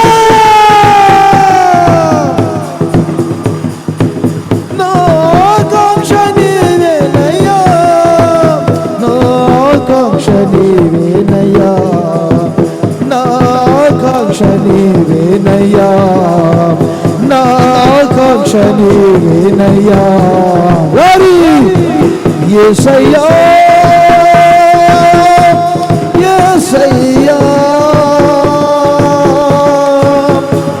యేసయ్యా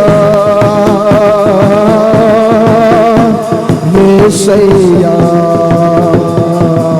యేసయ్యా యేసయ్యా యేసయ్యా యేసయ్యా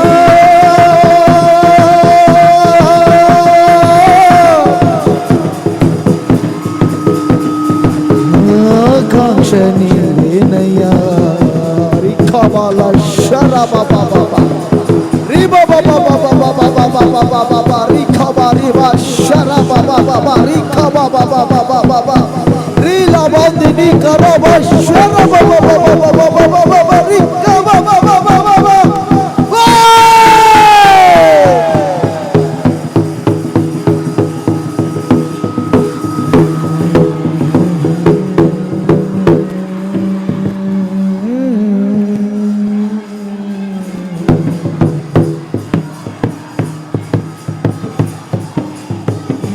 నా ఆకాంక్ష నీవేనయ్యా,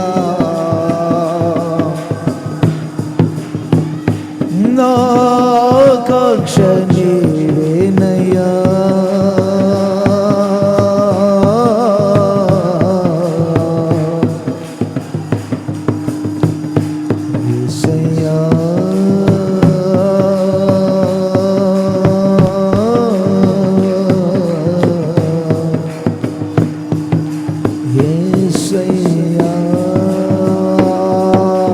పరిశుద్ధాత్మ వర్షములో ఉండండి, అన్య భాషలు మాట్లాడండి.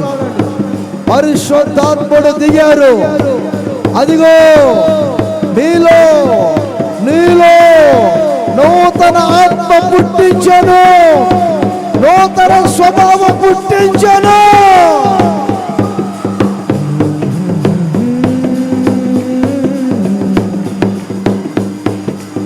యేసయ్యా,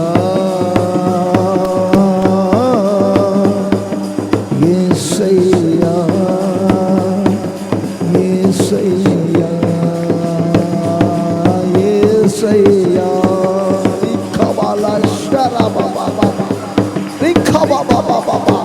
రేపండి రేపండి రేపండి, అగ్ని మంటలు రేపండి, ఒక్కొక్కరిలో రేపండి రేపండి, పరిశుద్ధాత్మ జ్వాలలు రేపండి రేపండి, ఇప్పుడే రేపండి.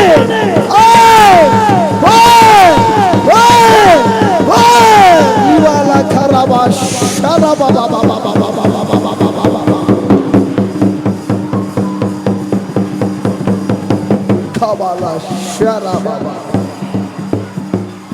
Thank you, Lord.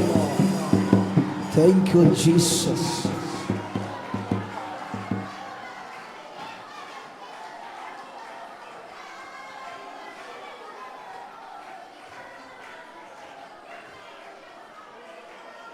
అందరు చేతులు పైకెత్తి మీ ఆజ్ఞలను అనుసరించి నడుచుకోకుండా మీతో ఏకత్వం కాకుండా చేసే నాలో ఉన్న ఆ రాతి హృదయాన్ని తొలగించయ్యా, తొలగించు. సున్నితమైన హృదయాన్ని నాకు దయచి, మెత్తని హృదయాన్ని నాకు దయచి. ఎప్పుడో ఏదో జరిగిందని దాన్నే కడుపులో పెట్టుకొని ఆ కక్షలు భేదాలు నాలో లేకుండా చేయయ్యా, అలాగుని చేయండి. జగడాలాడే స్వభావాన్ని నా నుండి దూరం చేయండి యేసయ్యా, దూరం చేయండి, దూరం చేయండి యేసయ్యా, నాకు దూరం చేయండి. ప్రభు మనకిచ్చిన ఈ మాటలన్నిటిని బట్టి అందరూ చేతులు పైకెత్తి స్తోత్రం అని చెప్పండి. అందరూ స్తోత్రం, స్తోత్రం, స్తోత్రం, స్తోత్రం, స్తోత్రం. మన సంఘాలలో, సంస్థలో, సేవకుల మధ్యలో ఏక మనస్సు, ఏక భావం, ఏక తాత్పర్యం కలిగే అంతం వరకు నడిపించబడినట్లుగా మరొక్కసారి స్తోత్రం అని చెప్పండి. స్తోత్రం, స్తోత్రం, స్తోత్రం, స్తోత్రం. సంస్థలో ప్రతి మందిరములో జరిగే ఆరాధనలన్నింటినీ ఆశీర్వదించి ప్రజలకు కావలసిన చక్కని వర్తమానాలు పరిశుద్ధాత్ముడు అందించున్నట్లుగా స్తోత్రం చెప్పండి. స్తోత్రం, స్తోత్రం, స్తోత్రం. ఈ మాటలన్నిటినీ ఈ ప్రజల హృదయాలలో స్థిరపరచండి.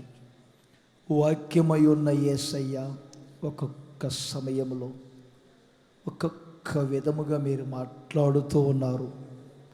మీ పరిపూర్ణతలో మేమును సమాన పరిపూర్ణత గలవారిమిగా కావాలని, మీ స్వభావాలలో మేము ఏకత్వం పొంది జీవించాలని మాతో మీరు ఒక్కొక్క విధముగా మాట్లాడుతూ వస్తున్నారు. ఆ మాటలన్నిటినీ హృదయపూర్వకంగా మీ ప్రజలు అంగీకరించేటట్లుగా కార్యం చేస్తున్నారు. అందుకు మీకు మా హృదయపూర్వకమైన కృతజ్ఞతాస్తుతులు చెల్లిస్తున్నాను. ఈ ప్రజలందరూ వచ్చారు. ఈ ప్రజలు తృప్తి పొందేటట్లు మీరు మీ మాటలు ఇచ్చారు, నూతనత్వాన్ని కలిగించారు. పరిశుద్ధాత్మ చేత ప్రాణాత్మ శరీరములను సేదతీర్చి బలపరిచారు. మా జీవితంలో నా తండ్రి నూతన నిరీక్షణలు కలగచేస్తున్నారు. మీ మీద ఆకాంక్షలు పుట్టిస్తున్నారు. మీ ఉద్దేశాలన్నింటినీ నెరవేర్చుకోమని మమ్మల్ని మేము మీకు అప్పగించుకుంటూ ఒప్పుకుంటున్నాం. ఘనత, మహిమ, ప్రభావములు మీరు పొందండి. రేపు ఆరాధనకి ఏమాత్రం కూడా వాతావరణం ఆటంకంగా కలగకుండా అనుకూలపరచండి. వీళ్ళు వెళ్ళే ప్రయాణాలలో వారి గృహాలకు క్షేమంగా చేర్చండి. నజరేయుడైన యేసు నామములో అడుగుచున్నాను తండ్రి. మన ప్రభు అయిన యేసు క్రీస్తు కృప, తండ్రి అయిన దేవుని ప్రేమ, పరిశుద్ధాత్ముని సహవాసం మనందరికీ తోడుగా ఉండునుగాక. ఆమేన్.